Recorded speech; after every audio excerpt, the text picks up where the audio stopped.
मराठी चित्रपटसृष्टीमध्ये नवीन माणसं का दिसत नाही? का तेच-तेच चेहरे आपल्याला दिसतायत? नवीन तरुणाईतल्या पोरापोरींना हायर करा ना रे! ही तक्रार वारंवार सातत्याने अगदी सगळे प्रेक्षक मंडळी मराठी चित्रपटसृष्टीपर्यंत अगदी पोहोचवत होते. पण मग आता याच गोष्टीला तडा देत फायनली आता स्नेह पोंक्षे नावाचा एक व्यक्ती मराठी चित्रपटसृष्टीमध्ये आलाय. आता हा जो मुलगा आहे हा बेसिकली एक रायटर आणि डायरेक्टर म्हणून पदार्पण करतोय बंजारा या द्वारे आणि हा चित्रपट आज मी पाहिलाय. कसा वाटलाय मला हा चित्रपट जाणून घेऊया आजच्या व्हिडिओमध्ये. आता बघा सगळ्यात पहिली गोष्ट ओव्हरऑल कास्टिंगबद्दल बोलायचं झालं तर 3 अतिशय दिग्गज कलाकार आपल्याला याच्यामध्ये दिसतायत. भरत जाधव, सुनील बर्वे, शरद पोंक्षे, त्याच्यानंतर सक्षम कुलकर्णी, आदित्य धनराज आणि स्नेह पोंक्षे हे सुद्धा आपल्याला चित्रपटामध्ये दिसताय. या चित्रपटाला संगीत दिलेलं आहे अवधूत गुप्ते यांनी आणि कमालीचं संगीत त्यांनी दिलंय. तुम्हाला आवडेल ते थोडंसं रिफ्रेशिंग तुम्हाला नक्कीच जाणवेल. या चित्रपटातली 2 गाणी मला आवडली. म्हणजे पहिलं बंजाराचं टायटल ट्रॅक बंजारे बंजारे बंजारे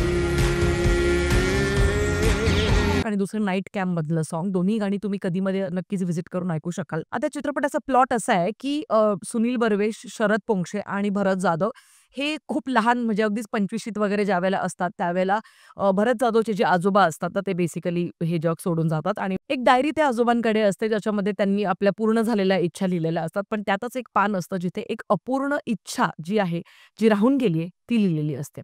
आता ती अशी एक सिक्कीममध्ये अतिशय दुर्मिळ भागामध्ये एक गुपित शिवलिंग आहे, तर तिथे त्यांची जाण्याची इच्छा होती.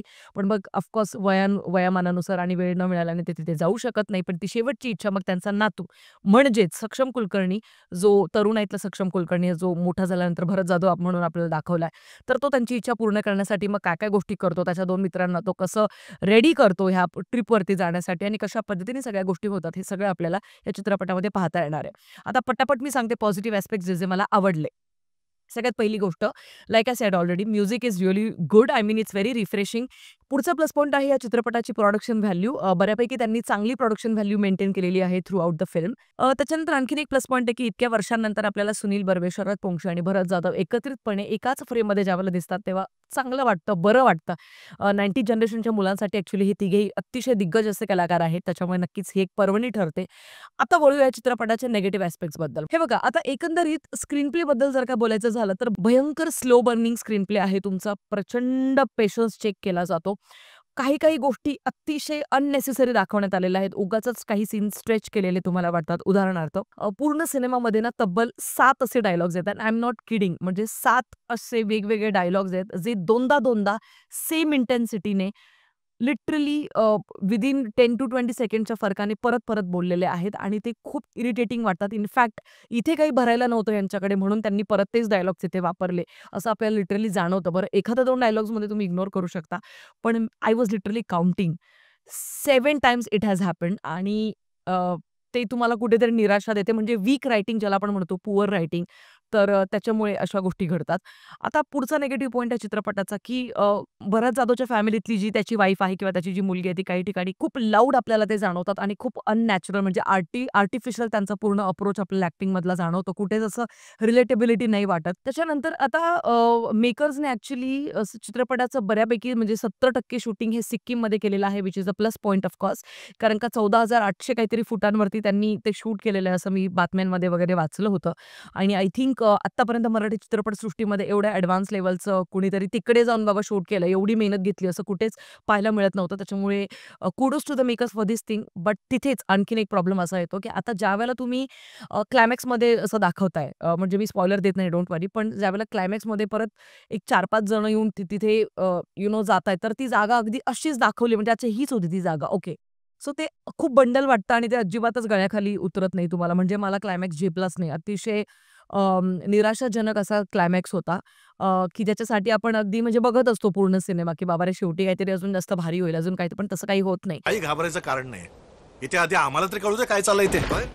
बरं, पुढचा निगेटिव्ह पॉइंट असा, की जंगलातले जे रात्रीचे सीन्स आहेत, म्हणजे आता त्यांना 2 मार्ग दाखवलेले आहेत. एक शॉर्टकट आहे, एक लाँग कट आहे. तर शॉर्टकटमध्ये जो जो त्यांनी रस्ता एक्सप्लोर करण्यासाठीचे जे सीन्स वापरलेत, फक्त 2 जंगलातले सीन्स त्यांनी वापरलेत. म्हणजे आय वॉज रिअली होपिंग, की यार रात्री थोडंसं ॲडव्हान्स अजून काहीतरी काम बघायला मिळेल ना, ते थोडी मजा येईल. कारण का ऑफकोर्स एक नवखा मुलगा आलाय मराठी चित्रपटसृष्टीमध्ये. मग त्याच्यामुळे आपण काहीतरी एक नव्याने काहीतरी नक्कीच त्याच्याकडनं आपल्याला पाहायला मिळेल. पण तिथे सुद्धा निराशा होते. एकंदरीत पुअर रायटिंग, त्याच्यानंतर अतिशय लेंदी असा स्क्रीन प्ले, म्हणजे विषय खूप एवढा पण मग त्याला उगाच स्ट्रेची करून इतकं दाखवण्यापेक्षा विषय जरी एवढा असला असता तर त्याला अजून काहीतरी पॅरलल काहीतरी सबप्लॉट्स अजून देऊन मग त्या गोष्टी अजून व्यवस्थितपणे कदाचित फुलवता येऊ शकल्या असत्या, असं मला वाटलं.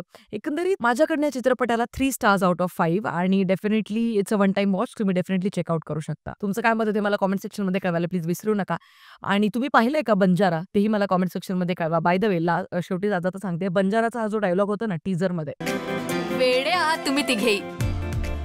नुसतं बंजारासारखे फिरत असता सारखे. तो म्हणजे असाच वापरलाय. म्हणजे त्या डायलॉगचा त्या 3 मित्रांशी काहीच संबंध नाही. ज्या पद्धतीने त्यांचा लाईफस्टाईल दाखवलं किंवा ज्या पद्धतीने सुरुवातीला ते इंट्रोड्यूस करतायत, की अरे 4 वर्षांपासून ते एकमेकांना भेटलेले पण नाहीयेत किंवा काय. तर आय थिंक मग तिथे बंजाराचा काहीच संबंधच येत नाही. कारण ते सगळेजण आपापल्या करिअरमध्ये प्रचंड बिझी आहेत. त्याच्यामुळे अशा माणसांवरती तो डायलॉग नाहीच सूट होत. पण इट्स जस्ट की नाव बंजारा होतं त्याच्यामुळे तो डायलॉग त्यांनी तिथे मध्ये असा चेपवलाय. पण तो नाही उतरत गळ्याखाली. एकंदरीत हा होता माझा रिव्ह्यू या चित्रपटाबद्दलचा. तुमचं मत जरा कळवा की बंजाराबद्दलचं कमेंट सेक्शनमध्ये. भेटूया पुढच्या व्हिडिओमध्ये. तोपर्यंत काळजी घ्या. Peace out. तुझ्याच्यानं ना नुसती फोडणीची पोळी पण वाईट होईल. तुझा साधा वरण भात पण चांगला होणार नाही. तुझ्या करंज्या फाटतील, तुझे मोदक फुटतील. तुझ्या पुरणपोळ्या ना कायम आगोड आणि करपलेल्या होतील.